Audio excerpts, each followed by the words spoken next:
We've dug a lot into David's past and David's childhood, just trying to get an understanding of why on earth he could have done this horrible, despicable crime, you know, the alleged murder of a 14-year-old girl called Celeste.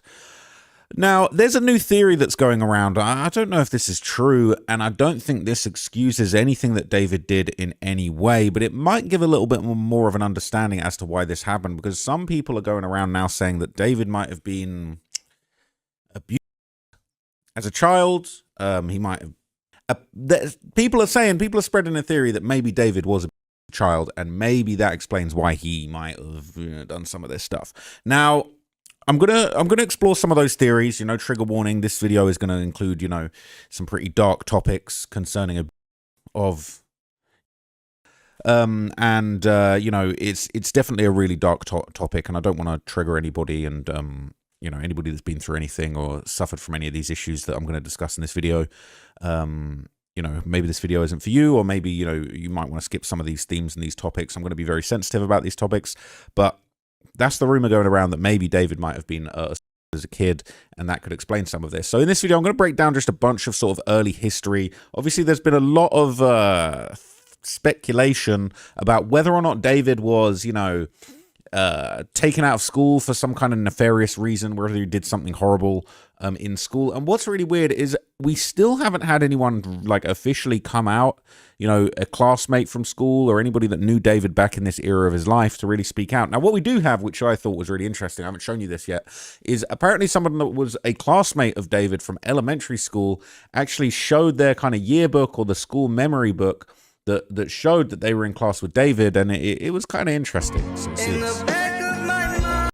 they always got to put the David music under it. It's actually quite annoying. As you can see, David all up in there, man. There he is. Right? There he is. So it's kind of interesting, right? Like, I would like to hear from this person, whoever shared this. Like, if you're in a yearbook with David Burke like that, right? And you looking super nerdy as hell there. If you were in a yearbook with him, you went to school with him, what, like, we trying to hear from you. We trying to hear what was going on with him, all right? What was going on with him getting taken out of elementary school? What was the deal with all of that stuff? Now, it's interesting, right? This is apparently from Copeland Elementary. He moved to Anthony Middle School. This is a little write-up. It says, David Burke, 3 years at Copeland. I think that says, does that say architect or archetype? Extracurricular activities, soccer, gymnastics, tumbling, honor roll. When I grew up, I would like to be a robotics engineer. The most influential people in my life are my parents, because they teach me to try my best and to put God first. When I leave Copeland, I will miss my best friends, Or and Youssef. I look forward to having a locker and a new teacher in 6th grade. My most memorable event at Copeland was field day, because it was awesome and fun. I would like to thank my teachers for helping me learn new things every single day. Now, it's interesting. It's just very interesting seeing little tidbits and little details of like David's early life and his school and his dreams and ambitions and things like that. I think that's very interesting. This is great. Now the YouTube channels give new thumbnail pictures for the warning signs nobody saw videos. David's dark secret.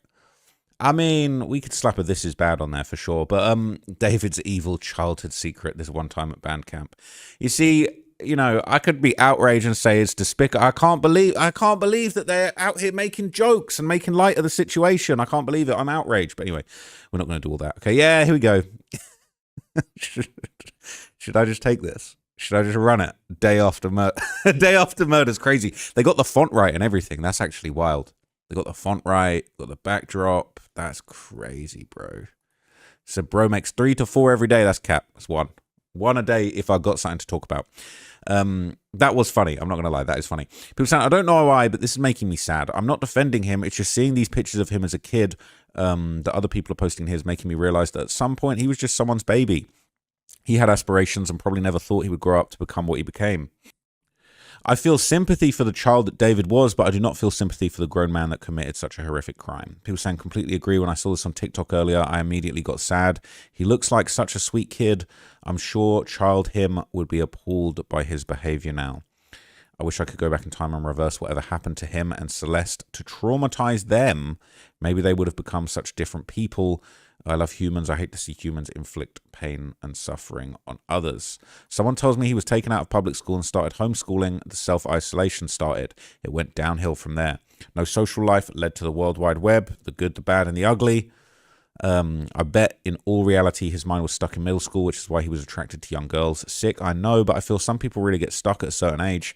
My friend's son was stuck for years at age 16 to 18 because those were the years he was in his first relationship that he thought would last forever until she broke his heart into a million pieces. He searched for that same kind of relationship in every date, age appropriate, and he did dumb teenage things, and then one day he grew up and became a successful young man. It's all so sad. It's like him playing the flute, where it all started. I ain't seen that pic before. David B on a flute. Damn. He gonna be something else when he gets life. Traplaw Ross is salivating right now. I can't wait to drop a video about the new information about David's upbringing. He makes like 3 videos every day. This is bad. I do make like 3 videos every day, but not always on David. Anyway, give him a break. We're going to do an upvote. We're going to take you out of minus upvote jail. But anyway, this is what I've been wondering. Where are the old classmates? I wonder if he didn't have any friends since no one's openly talking about it. We saw a lot of people openly speaking out with Haley Beck where when it was out that she was dating and R-wording her student. This is silence. He said he would reach out to friends after leaving school and no one would respond to him. Even if he didn't have friends, I feel like people would still speak out saying something about him. The warning signs no one saw incoming all the YT videos. All right. It's not really a warning sign. This is crazy. I can see the title now. Traplaw or someone else. Rotten Mango wouldn't even mention. I can't think of at the moment. Would definitely make a video like this. Even Rotten Mango wouldn't mention it in a deep dive. I think I've been to. All right. Here we go. What's this going to be?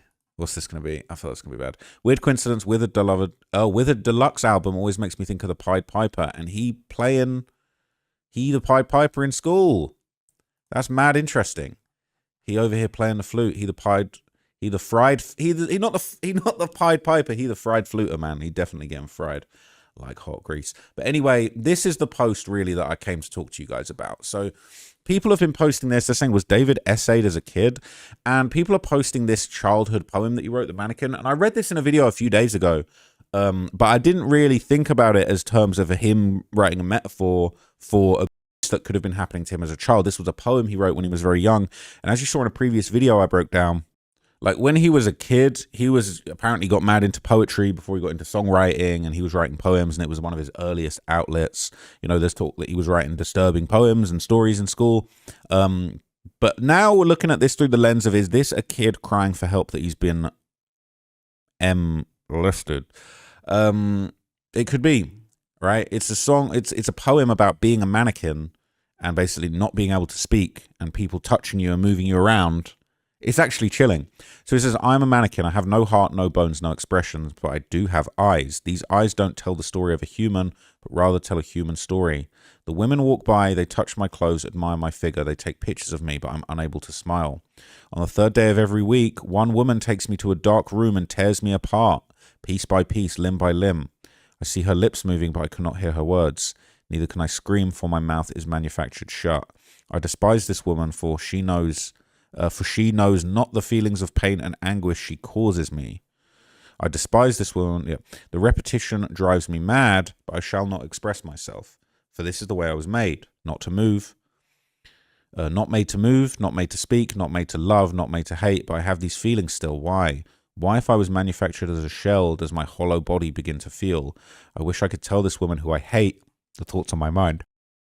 But I have no mind, for it's not my place to think, rather to stand and simply watch. Now, there's a few lines in here that make me think that this is a kid trying to warn that something's happening to them very bad, right? When he says, I have no heart, no bones, but I do have eyes, it's like I'm seeing everything that's going on. I'm witnessing to all this stuff, and I'm horrified. It says, on the 3rd day of every week, a woman takes me to a dark room and tears me apart limb by limb. Now, that's that's dark. When it says, I see her lips moving, I can't hear her words, I don't know if that's he's hearing her groan, but she's not speaking. I don't know. It says, I can't scream because my mouth is manufactured shut. I despise this woman. Like, could it be his mom? Could it be an auntie? She doesn't know the feelings of pain and anguish she causes me. Like, how is a kid coming up with this sort of stuff? And as we now know, David, you know, he has all these weird, creepy, spooky, murdery metaphors in his music. Come to find out, it's like, oh, that was just what was going on. You wasn't really creative. You wasn't conjuring up a whole world. Itami, oh, I've got an alter ego. You're just watching manga and committing murder. and you're writing about it, right? It's not that impressive. You're not that creative. Most of these rappers aren't that creative. I've said it before. People hate when I say this, but it's like all these rappers, people talking about, oh, they can't use their lyrics against them. It's wrong. That's just entertainment. It's not just entertainment, bro. You're on the song talking about someone who got shot and killed on a street, specific time. Like, it sounds like a joke, but it's like, you guys really aren't that creative. Where are the rappers that are rapping about made up, genuinely weaving like intricate stories of made up murders? It's not happening. You guys are rapping about stuff that really happened. You're not that creative. I'm sorry, right? It's not. King Von was a great rapper, a lyricist, a flower, but he wasn't Steven Spielberg. He was writing about stuff he did. So it's the same with David. And I think that as a kid, him writing this poetry, I think honestly it says to me that this is what was going on. It says, the repetition drives me mad, but I shall not express myself. So it sounds like this is happening repeatedly, right? Not made to move, not made to speak, not made to love, but I have these feelings still. Why?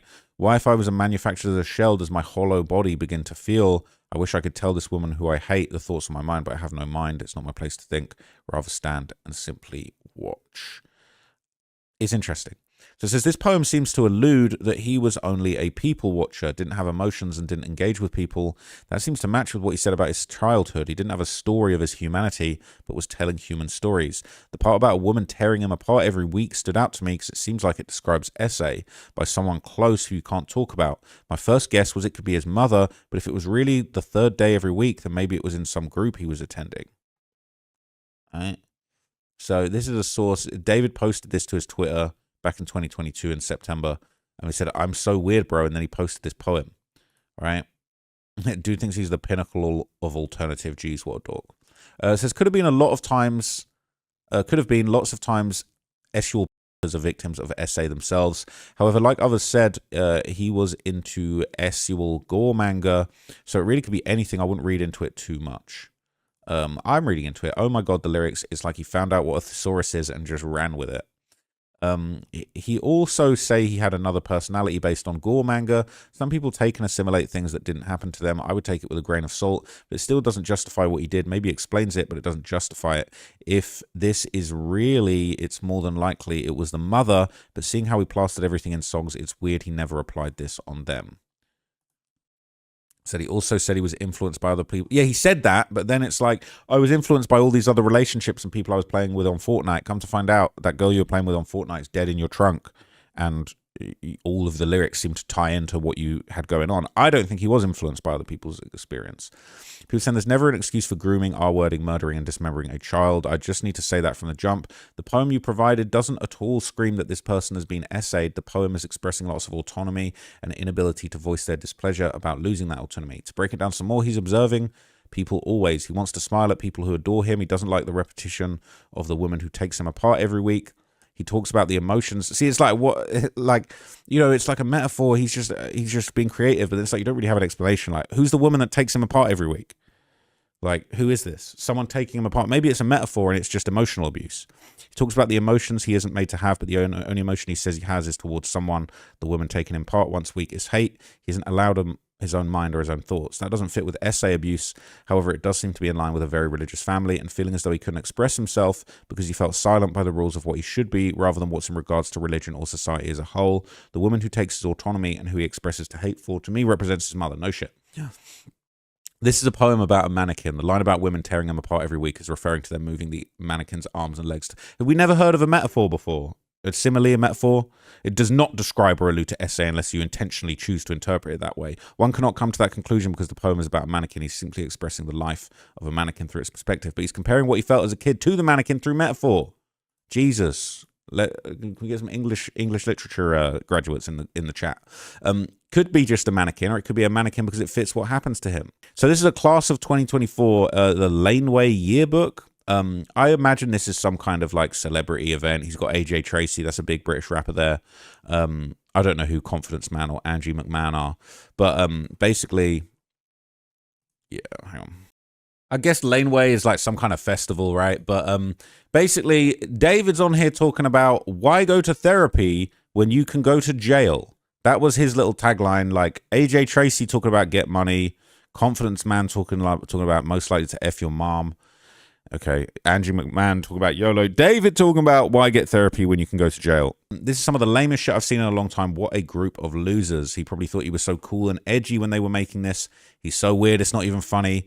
This guy's been telling on himself forever, and fame kept him safe for too long. I'm glad karma is finally catching up with his ass. So in addition to that, there's been kind of a shift of people focusing on David's parents. I'm really glad that more people are focusing on David's parents rather than Celeste's parents, because I personally think it's despicable that people just keep on pointing the finger and saying her parents need to be investigated, her parents, her parents, her parents. This guy, the parents were trying to keep her away from this creep. He was paying classmates $1,000 to hand off phones to her so he could keep contacting her. And he's got lyrics. If you watch the video I did yesterday, he's got lyrics. He's got a recording of her on a voicemail talking about, you keep buying phones to try and talk to me. So it's all proven in his own music and his own snippets that he put out there of her talking, right? So forget about her and her parents. She's the victim in this. They're the victims in this. David's parents definitely are worthy of scrutiny. Now, this is a lot of, an old clip. People are digging it up saying his parents were abusive. Basically, it's a clip where David jokes that his mom would beat him, right? And it makes you think, well, maybe that mannequin thing, maybe it wasn't essay, maybe it was just, and he was getting by his mother when he was a kid, and that's why he is talking about, oh, they take me apart. What was it he said? They take me apart, tear me apart limb by limb. On the third day of every week, a woman takes me to a dark room and tears me apart piece by piece, limb by limb. Right now, listen to this. Freestyled the entirety of Romantic Homicide in one take, and it was like the first time I really did that. And then after I made that song, I showed it to my mother. And she was like, that song's too violent and too sad. You're not releasing it. My son is not going to be talking about killing people in music. And I was like, I'm going to take that as a challenge, low-key, because like every time that she doesn't approve of something like that's art and stuff like that, it usually is a sign that I'm supposed to do it, low-key. So I waited a couple days. I was kind of contemplating, because like if she ever found a song online and it didn't blow up, I'm getting my butt beat that same day. So she's saying he's getting his butt beat that same day, right? So that's the ironic thing he's talking about. Oh, my mum said I can't put out music about murders and homicides. Unlucky. Imagine, all right, it gives me great pleasure, right? Just imagine how pissed David's mum is about the situation. He's talking about, she was mad I was even releasing a song called Romantic Homicide. Come to find out, I'm out here doing romantic homicides. And his mother must be livid. She must be absolutely bouncing off the walls, furious, all right? And it's only rightly so. She should have done a better job raising her kid. Anyway, it says at the end, he says, I'm getting my butt beat that same day. Can't even find that other post about that TikTok that David posted in his house with carpet and stairs. Then he runs to his room or something and captions say something about abusive parents beating you, but just randomly notice this. Abusive parents maybe made him more or less sensitive to violence, but for some, it makes them extra passionate towards kids. Maybe they didn't beat him enough. Hopefully he'll be getting some beats in jail.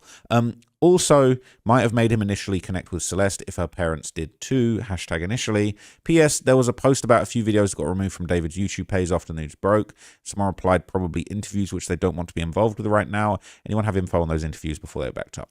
So it says religious communities notoriously handle socio or psychopathy horribly, and I could see how they saw tendencies in him and freaked out and did the worst thing they could do in that situation: isolate him and not get him in therapy and relentlessly beat his ass.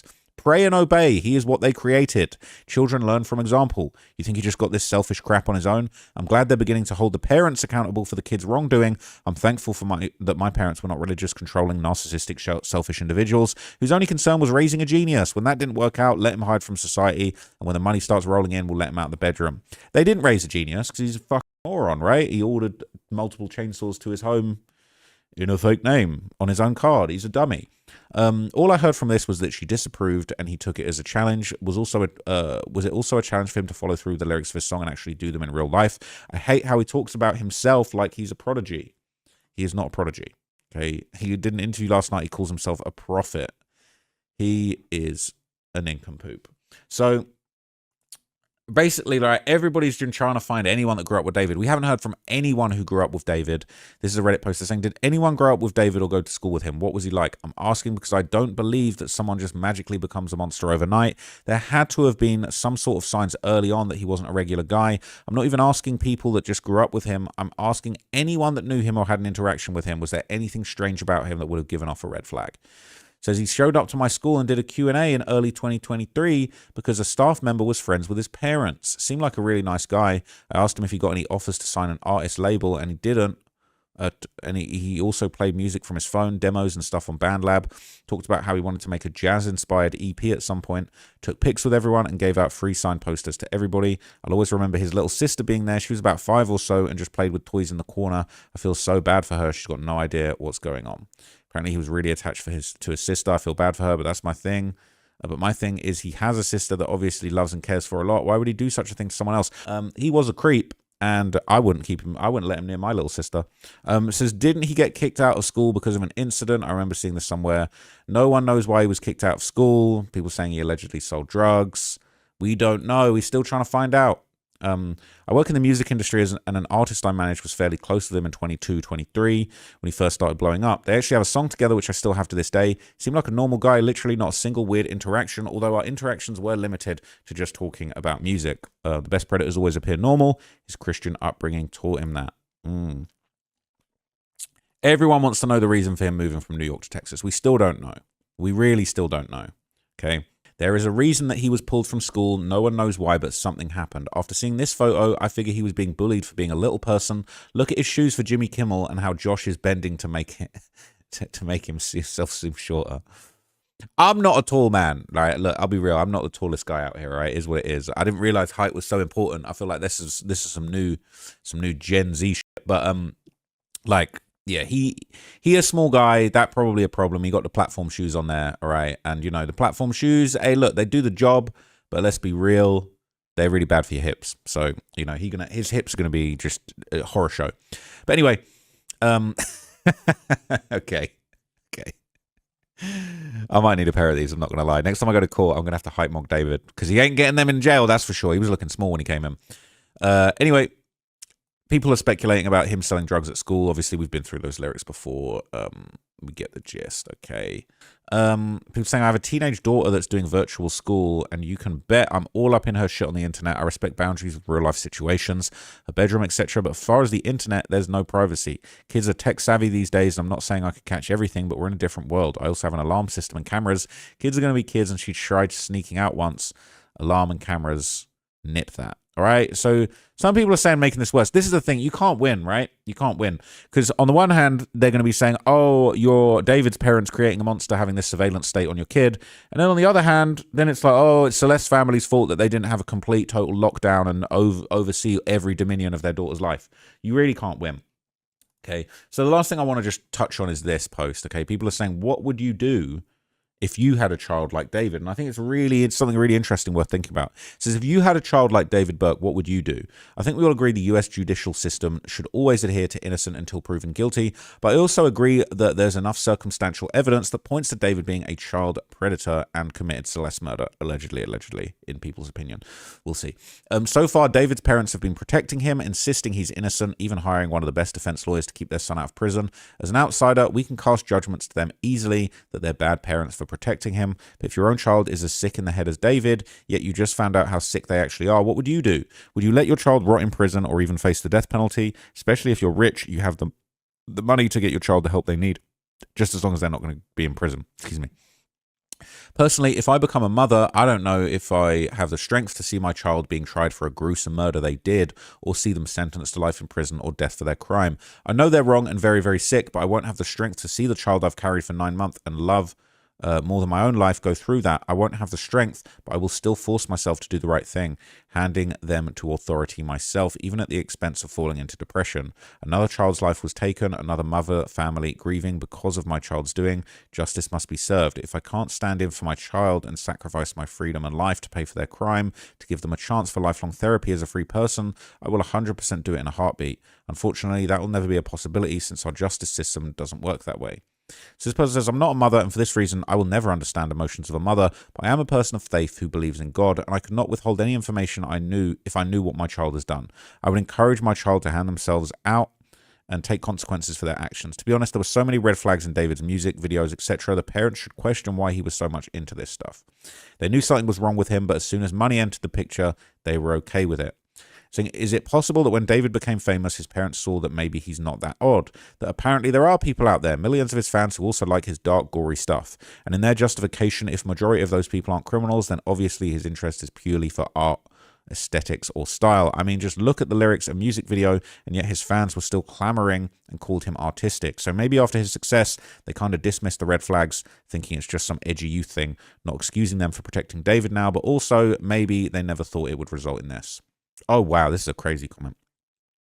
My brother murdered someone and is now in prison for life. It was so hard on my mother. Honestly, growing up with him, I never would have expected him to do something so heinous, and it was a huge shock to our family. He was a good older brother to me growing up, and even up until it happened. My mother grieved my brother so hardly. She doesn't support him, though, never did after he got arrested and charged. It's crazy how a person can take a life and go on normally like it didn't happen. My mum still grieves my brother and the life she imagined for him, and the worst part is just having to accept that someone you love turned out so horribly. My mum was so good to us growing up, and we have the best stepdad who's been in our lives since we was 3. I'm 30 now. You just never know what someone's capable of, even people closest to you, I guess. But my mum no longer says she has a son, just me and my sister. The only thing my mum talks about is the victim's family. I was even in denial at first about what my brother did, and my brain just couldn't wrap around it.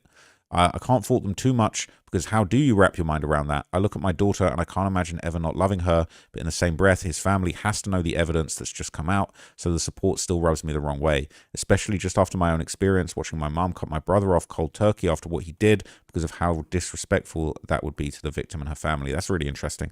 I think David's parents do need to kind of like own up to a little bit of what they played as a role in this. This is my psychoanalysis. His mother was strict and domineering, and he resents her. He especially resents her for the homeschooling him and taking him away from the social aspects of normal teenage development. That's why I think he sought out younger girls, and he blames mommy for making him like this. He was constantly making digs towards his mother in that April 28 pink hoodie interview and the documentary. I can't imagine what they're thinking right now. Probably that he was possessed by a demon. I mean, David himself probably thinks of it that way, that Itami took over. Okay, if this were my son, I would urge him to confess. I would fully support the prosecution's effort to bring justice to the victim and her family. If he refused, I would disown him outright. Even if he did confess and was convicted, I can't imagine being able to look him in the face again, so I would just not visit him in jail. He might send letters, but there's no guarantee I'd respond every time or even at all. It may sound harsh, but I believe I would be so deeply disgusted by his actions, I would eventually go no contact. So a lot of people are sharing that sentiment, and I do believe, look, I don't have kids. I'm not sure I want kids. Shit like this definitely makes me not want to have kids. But like, it's actually shocking to see them sort of standing by David. I know that when you have a kid, you know, there's chemical reactions that go on in your brain, and you're rewired to basically just, you sacrifice yourself, you throw yourself in front of a speeding train to save your child, to save your offspring. And, you know, I'm sure these people are probably, maybe they're a bit in denial about what David did. Maybe they believe his fake story. Maybe he's told them a fake story that they believe. And it's unfortunate, because really they have other kids. They should be setting a better example for their other kids. And, you know, they failed not just their own son, but Celeste, who had apparently been flown out to Texas to meet them, to meet the family, to sit down with the fam. And that little girl that was in your care coming over for dinner is now dead at the hands of your son, allegedly. So, yeah, I'm not feeling the family of David. Celeste's family are all good. They got the pass, in my opinion. They're the victims in this. But I do wonder, it sounds like David was abused as a kid by his mother. Him talking about she would beat his ass if he did the wrong thing. The essay allegations, I'm not sure. I'm really not sure. I could believe it, but at the same time, if he was just relentlessly getting beatings from his mother for being creative and not adhering to the religion, that's going to mess him up too. And it's going to teach him that violence is the answer, right? He had this problem with Celeste. He had a little problem he needed to fix, and he thought violence was the answer. Unfortunately, that's not worked out for him, and I think, you know, if he ever takes a wrong turn in that prison when he's serving life, he might enter a whole new world of violence, right? He might run into some, you know what I'm saying? Some of you, hey, we got some real steppers and members in LA County Jail right now. Okay, so yeah, he's going to do everything he can to avoid that, right? Then he's going to find out about real violence. But anyway, that's my breakdown. Okay, hope you enjoyed that breakdown. I will see you guys in the next video. I've got a little meeting I've got to go to, and then I'm going to get on two or three more videos, depending on what's going on. So thank you so much for watching this one. I'm out. See you next time. Peace.